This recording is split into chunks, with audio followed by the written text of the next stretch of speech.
పరబ్రహ్మతత్వ వాక్యము.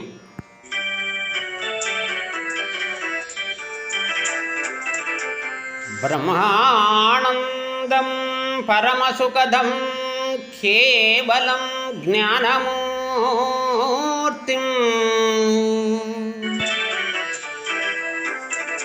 ద్వంద్వాతీతం గగనసదృశం తత్వమస్యాది లక్షితం.